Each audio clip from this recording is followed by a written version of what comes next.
This is a Yellow Duck Audio production.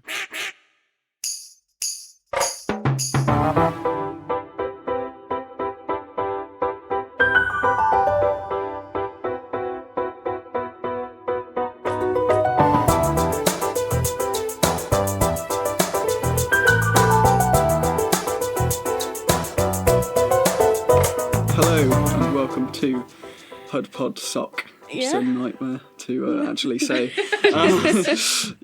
So today's theme is essentially student life, student advice, that kind of stuff. Yeah. But I kind of wanted to jazz it up and start with a weird question for everyone. Okay. So are you all familiar with Pokemon? Yes. I would hope so. Yeah. If you're a Pokemon, what type would you be? Also introduce yourself while that happens. Jigglypuff. Jigglypuff. No context to that. Yeah. No, I can see that. I can see that. You're like drawing on people's faces and stuff. That's exactly it. That one from I think it's XY. Dedenne, you know, the tiny little one. The one that the little girl has. Yeah, I'll be that one. I actually have no idea. Like, I'm drawing blanks for actual Pokemon. Like, what do you lot think I would be? Because you probably have more knowledge. Squirtle. Squirtle. See, I kind of see an electric kind of one because you're like, you know, jazzy. Yeah, yeah. Definitely like the face of the podcast kind of. You've Oh, got to have some energy. I'd say you. By the way. Yeah. The unofficial mascot. I'd say you're No, like an Evie, but I'm Evie, so it's a little bit weird. Yeah. All right. Yeah, and also we didn't actually get the name, so I'm Ethan, by the way. I'm Evie. I'm Thea. And Matthew. So, student advice. I reckon that the first thing is probably food, right? I don't know. Yes, we're doing student advice mixed in with disability advice at uni because we know it's hard to get DSA and PLSP because you don't have things like EHCP after when you go on to uni. So we'll start off with food. Start off with food. Definitely, Yeah, it's like probably budgeting. It's like, what do you guys do for budgeting, and like how often do you eat out and all that kind of stuff? I mean, I live at home with my family, so I offer like a couple £100 for whenever I get my universal credit. Universal student loan. Yeah, student loan, whatever. Potato. Universal credit. When it comes to like budgeting, I do see that it's like a very difficult thing, especially because like you might fall into the trap of ordering takeaway a lot. I mean, my family does that a lot, and it's not a good thing because it costs so much. So it's like a thing of just trying to get ahead of buying like in bulk, I would say. Yeah, so you're a commuter, so do you commute to here? So yeah, I live quite locally, so I just get a bus. All right, to fair uni. enough. Yeah. What about you, Thea? Well, I mean, again, I live at home and I actually don't pay rent because my parents are very nice. Wow. Yeah. Nice. And I work very, very frequently. So all of my money from student finance, which is about £1,000 every 3 months, roughly, it all goes towards either the train or going out. Yeah. Yeah. Food, That's pretty fair. much. So it is like £1,000, more than that, Yeah. every 3 months, where a lot of it is spent on Going out. drinking. Well, that's pure freedom. That's the life. Yeah, with your money. Yeah, That's you've got to great. enjoy yourself. Yeah. And I do have like, I kind of set limits where it's like my student finance will go towards like the student life, of which going out is a part of that. Yeah. And then the money that I make from work, I try to like save where I can, pay for driving lessons, save for a car, put towards the house where possible. Yeah. Yeah. Oh, that's like clever. Yeah. Yeah. Yeah. I mean, my parents don't live nearby, but if they did, I guess it's kind of an advantage, isn't it? Because you kind of not having to think about it quite as much. Yeah. Yeah. I live in a non-uni owned flat. I pay like nearly $600 a month, but I pay it quarterly. And I moved in a month early, so I had to pay 4 months worth. I didn't have enough. It was like $2,500. So I didn't have enough money to cover it, so I had to like borrow money from my parents. But I get my student loan, which I get like the minimum. I don't know why I get the minimum. I just get the minimum. I get disability pay and I work. So even that doesn't actually cover everything that I need. So I always have at least 600 in savings. I make sure I do, and I don't ever touch it unless I really need to. It's so then, if I don't have the money like to cover my rent, I have that extra bit of money, so I'm not homeless. You're not just gonna die. Yeah. Yeah. But I try and put 100 a month like away in savings, and because I have Monzo and it puts like your change into pots and it adds it up and stuff, you get like 4.5% interest on your savings. So it just builds over time and it's really good. But yeah, I use Monzo as well. It's actually quite useful. Like even without the pots, yeah, I find just like it's got basically a function where if you buy something, it will like obviously show up like normal bank stuff, but you can assign it to like a category. Yeah, and I you love can that. see at the end of a month how much you've spent on each thing. Yeah. So what is Monzo exactly? it's basically a banking app. It's not. I don't think it's an official bank in It's not, itself, but it yeah. is like. You'll just get a link- card. You'll get a Monzo okay. card. It's like It's owned by MasterCard, orange. isn't it? Yeah. Oh, Yeah, okay. it's great to be honest.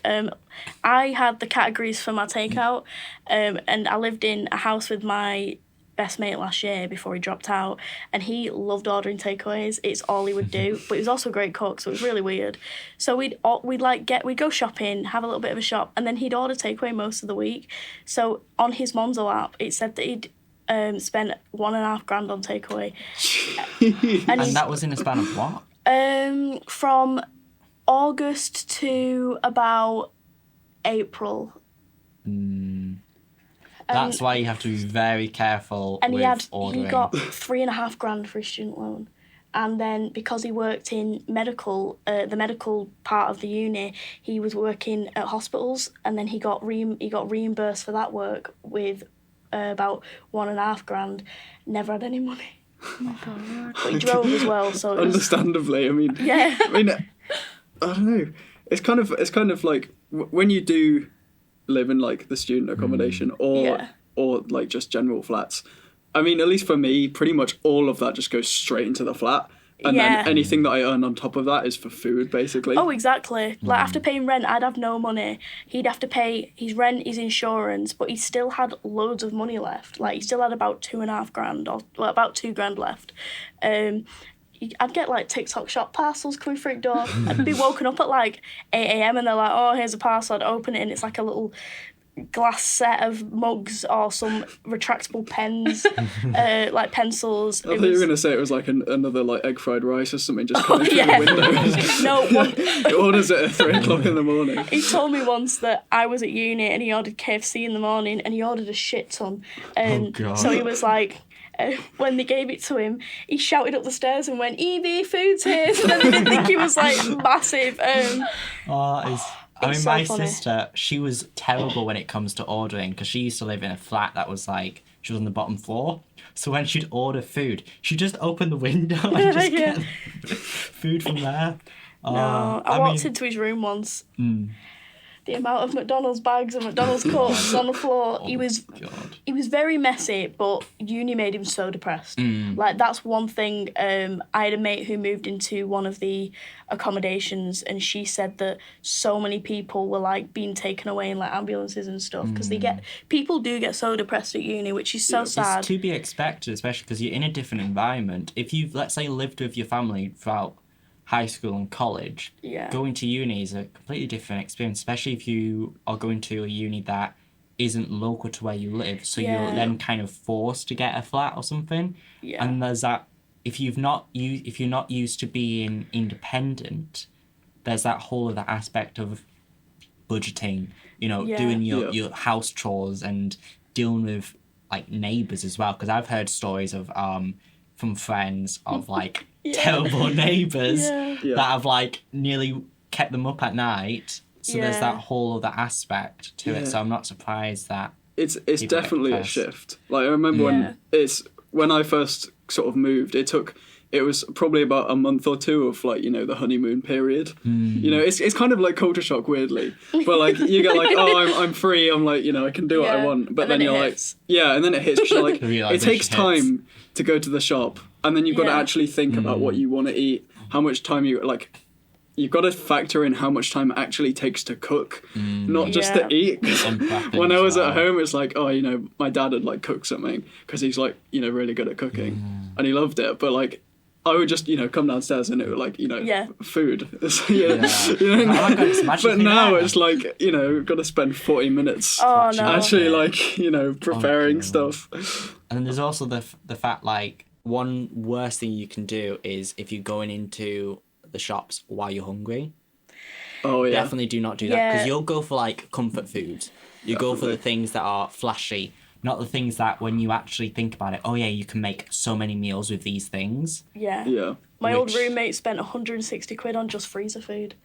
Because he went in hungry. But then if he went in and he's not hungry, he wouldn't pick anything up No. and you'd have nothing to eat. But it's really is about independence. First few pieces of clothing that go in your washing bin or your washing bag, you're like, oh shit, I don't know how to do this. You start panicking and you think, well, it shouldn't be that hard, like your parents do it or whatever. Yeah. But a lot of people don't know how to do it, and I find that shocking. But Yeah, it's kind of like when you hear it as like a second or third year, and you just like hear from the grapevine that some first years have been literally asking, how do I use a washing machine? It's so You're like, you find it really funny, but then you realise that when you first did that, you were like, okay, I've got to work out, I think Stores, which is closed down now, used to have this thing called Circuit Laundry. I think a few places use it, but it's like an app that you had to get, and you had to like scan a QR code and Oh, that kind of stuff. It wasn't bad once you learn how to do it, but the first time you're like, That kind of makes it even more complicated as well. yeah, Because obviously I live at home, so the laundry is like everyone's. yeah. So I kind of learnt from that experience instead of like, oh, now I need to get an app and scan it all in before I Yeah. do it. And then it was actually really expensive, weirdly. Oh, Student that- accommodation laundrettes completely rip you off. oh yeah, we've got to do £3.50 in coins, by the way, for both the washer and the dryer. So I've got to go to the shop, buy a Pepsi, and get change. Like I've got to you've got to go and get change and be like, oh, can I have this many pound coins and this many 50p's, and then yeah, it's a pain in the ass. Yeah, I worked around that this year. I came up with a genius plan, which right. So I don't know if you ever come across these, but they're 2-tub machines. Right. Yeah. They're basically a washing machine but smaller. Yeah. And I looked up how expensive they actually were, which is about 120 quid odd from Amazon All or something. right. Fair. And I worked out how much I was spending on laundry for the year. And it was the same. So I now have my own laundry machine That's in my smart. room. And that means I don't have to faff around with coins. Yeah. I don't have to deal with moving my laundry about my flats and all that, Sharing You it. have to go when you have to go all the way, down the stairs, find where the laundry is, put it in, get it out, like put the timers on. I can just dump it in there. So I recommend getting one of them. If your accommodation allows. I haven't actually asked my landlord, Greg, whether it's okay. But he hasn't said anything yet, so... Greg, if you're listening, no, you're not. Yeah, you're not listening anymore, Greg. Last year we had an error because we had a 2-person house down in Moor Green, and we had an error in my room because obviously we didn't have a dryer or anything, so it was better than filling up all the radiators and stuff. So that was great, but the thing was the house ended up having a really bad problem with mould. So every time I turned it on, the walls would leak. And the agent came round and shouted at me and was like, you need to crack open the window a little bit. You can put it on the latch. And I was like, that is what I've been doing. I was like, you being serious? I lead her to the wall before the bathroom and there are spores on the wall. Ooh. It is black on the wall, like it's something's growing out of it. And she's going, why hasn't this been like plastered up? And I'm thinking, plastered anyways. She went, you need to call the landlord. I went, I've called the How to landlord deal 3 with your times. problems, cover it up. Yeah, cover it up. But they were like, oh, it's the drain pipe and the other part of the building's owned by someone else. Because our bottom floor, so our bottom floor wasn't below our top floor. Our top floor went over someone else's top floor, and then there was a bottom floor underneath that, and then someone else's went over. It was like Tetris.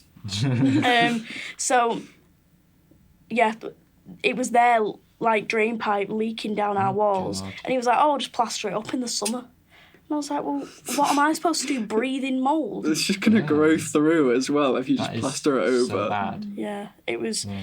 And then the shower curtain, full of spores. We replaced it ourselves. When we moved out, we cleaned it top to bottom, absolutely like impeccable. Like, impeccable? That's the word. Impeccable. It was beautiful, it was shining, and then they couldn't charge us for cleaning. Oh, I hate that when you leave, if they'll find things. So definitely, like, take pictures. Before if you haven't already, take pictures of your flat just for evidence, because if they can charge you for anything, they will. Yeah. If they give you an inventory, write down everything you notice. Like, my drawers are broken. I've had a guy come over, try to fix them, and he's gone, oh, well, you just have to press them at both sides. And I'm like, no, you don't. They're still broken. So I've noted everything down, but then when you come into my flat building, it says £150 to £200 cleaning service at the end, so I have to pay it. And these are all things that if you, like, are worrying about, that you don't know how to approach it, like Huddersfield Uni, we've got student finance. We've got, there are student support and stuff, so much support that you can ask these things for. Definitely, like, if you are unsure, definitely go to iPoint. If they don't help you immediately, they're probably going to signpost you somewhere else. Although, to be fair, I've definitely had situations. This isn't specifically for student life, but there are some times when I go through so many chains of emails to get something. I'm just like, okay, so I'm the tech guy for this, and I like to do loads of recording and sound design and stuff. So I wanted to record some machines, and, like, you know, the mechanically, you know, all the clever people, they all use their, you know, special machines. I'm like, I want the sound of that. So I go to, like, the tech store manager, and he's like, I don't know, I can't give you permission to this, so you have to go to this another person. And then this other person, you know, sends me on again. And then by the time I've, like, actually got the response from the right person, they're like, oh yeah, you can come tomorrow. And then I, like, miss the email by a day. I'm like, I've got to ask again. It's ridiculous how many hoops you have to jump through. Yeah, and then they, like, send you, like, oh yeah, come here in 5 minutes. You're like, just be persistent. That's all you can do. Especially with tutors, especially with, like, people like attendance officers and wellbeing officers. There's a lot of different links you have to follow to book appointments. It's confusing, and every single, like, when September rolled around last year, it was confusing, and when September rolled around this year, it was confusing. Yeah. But I think, like, when it comes to, like, emails, because when we, like, submit an assignment, we usually get a receipt, and you should always check that you get those receipts, because that will cover your back in case, like, they say, oh, we never got it. As long as you've got the receipt that says that you've submitted it, that's on them to find it. Exactly.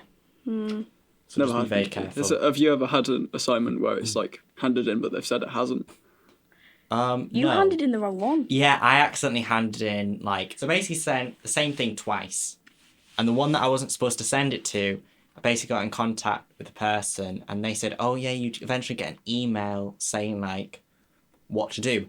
Never got the email. I wasn't, like, as annoyed because it wouldn't affect my marks because it was a formative sort of thing. But I was still annoyed because I put work into it and I wanted to get a response from it. At least you still submitted some work. You know what I mean? Like, they can't get you for Might it. be the wrong one, but oh well. Yeah. We got any more topics? We have a few topics. We have the grand title of women. Oh God! How this is my notes. I'm just like, I'm a bloke. If you can't tell, same. And I can't really speak for women, but there's obviously certain things that apply to women that don't apply to me. Notably, the first thing I think of is, I'm just going for my sister here, is that her upkeep for groceries are more expensive than mine. Because you guys have to buy, you know, sanitary things and women things. Women things. And also kind of like, I don't know if this really applies to you two, but like beauty stuff. Yeah. I don't know if that, like, I mean, the spending I'm assuming is higher for you guys than it is for us. Because we can just, you know, whack on a t-shirt and a hoodie and life's good. Truly. Maybe remember to shave once a month. Well, men will definitely, like, I don't want to say, like, all guys in the uni, but you would, it's quite a universal thing. Like, as long as, like, your grooming's okay and you've got, like, a clean clothes, and you're not going to be really bothered. But women are kind of forced and, like, expected to look pretty or to look presentable. I do get called tired and sick if Is I'm that- not wearing mascara. Yeah, It's like, oh, I feel God. fine, Oh, I feel great. I would have responded, what's their excuse? Tea. Well, it's like I mainly wear things like if I actually sit down and do my makeup, I'll put like concealer, eyeliner, and like a little bit of lip gloss on or some lipstick. And you go to like Boots, and it comes to like £25 for 3 items.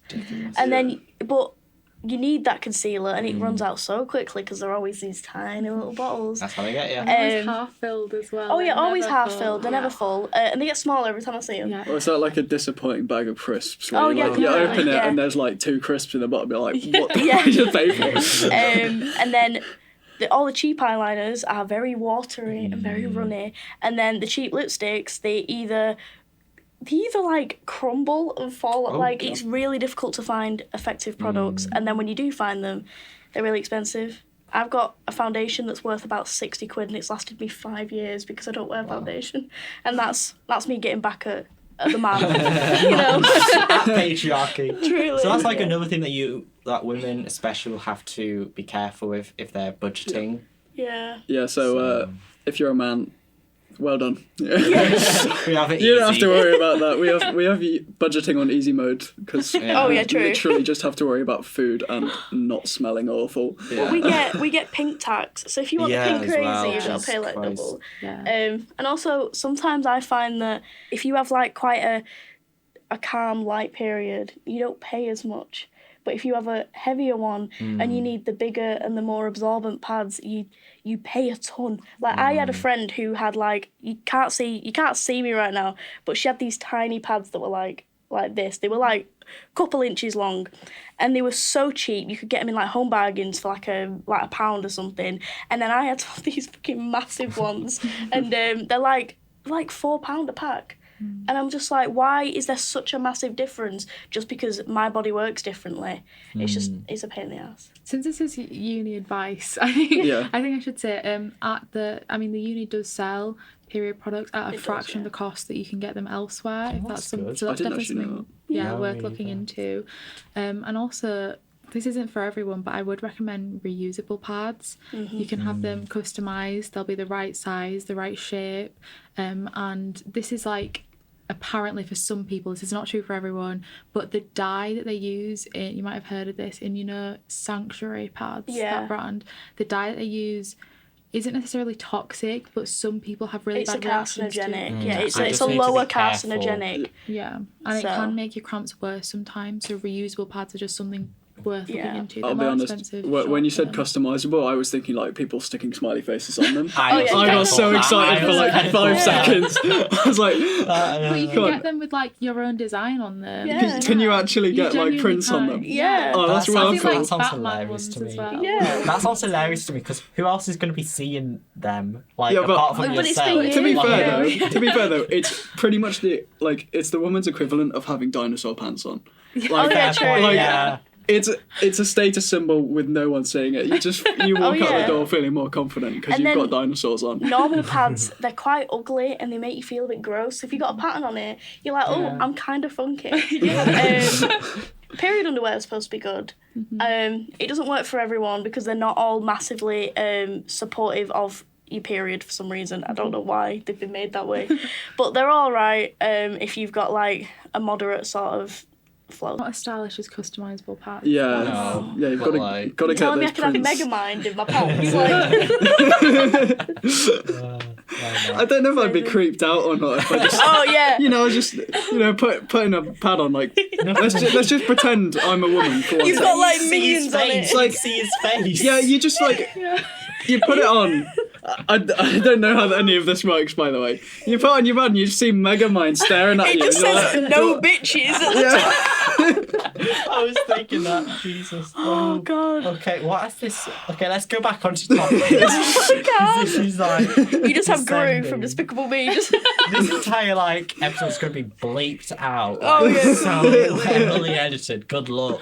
no, watch Ethan not bleep anything out. He's just Oh gonna no, leave all- this is the best part of the podcast. Oh, it is. I love it. 100%. Most replayed on YouTube. Yeah.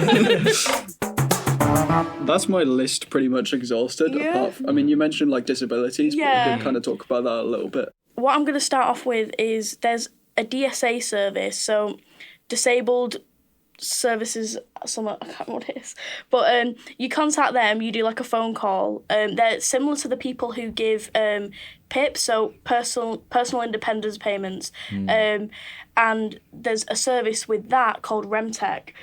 So what Remtech does, they can give you things like free printers. They can give you like 15% off your laptop, like if you want a MacBook or something. Like my MacBook was supposed to be like $1,200 and I got it for $900. My sister got a free one. Oh my god, really? Yeah. Rude. You just weren't disabled enough, apparently. They reimburse you for printer, ink and stuff like that. And then if your laptop breaks, I literally did this the other day because I sprayed disinfectant on my laptop, it's fine.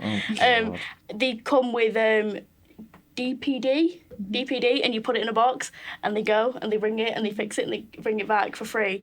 I do want to say while we're talking about this that when you get to, obviously throughout most of school, the school will, like it is their responsibility to check up on you and to make sure you've got everything and that you're all right. When you get to university, there are so many support systems in place. There really, really is. You will have all the support you need. It is also, a lot of it for a lot of people, it's off your own back. Not necessarily that like you have to pay for anything or work for anything, but you do have to like apply for things. You might have to fill out a lot of paperwork. You might have to chase people up. So just be aware that like nothing will automatically transfer from college to uni. So if you have like a personal learning support plan in place, you need to go out and get your own before you come to university and to get it like signed off. Basically, you've got to tell people yourself that you need the support, and then they will give it to you. I mean, for me, I had to bring evidence as well of like my disabilities for them. Uni's more diagnosis based. Like last year, I really struggled with my depression, and I have got it diagnosed. I just don't have it on paper. So they were like, could you get that on paper, please? But like, you see the wellbeing team and they can talk to you and they can even help you get to your medical records and find diagnoses that you might not know are on there and stuff like that, which is great. I recommend if you're on any medication, get the NHS app. So then you could move your medication to somewhere in Huddersfield or wherever you're going to uni. I'm aware that when people move to uni because of freedom, they're a little bit more active. Obviously, you can go to supermarkets and get certain pharmaceutical products like the morning after pill, but there is a health clinic called like the Princess Health Clinic, and all you do is ring up. They will give you free contraception and they will book you an appointment to get put on the pill or put on the implant, and it's really, really easily accessible. So they do like sexual health tests, they do pregnancy tests, they do everything pretty much, and it's a very comfortable, very safe experience. Cool. But yeah, that's pretty much what we've got time for. So yeah, next time I think it's going to be feminism, which is going to be a lovely hot topic. Yeah, especially after the election. The American election. Oh, it's going to be non-Western feminism. But yeah, that's pretty much it. Bye.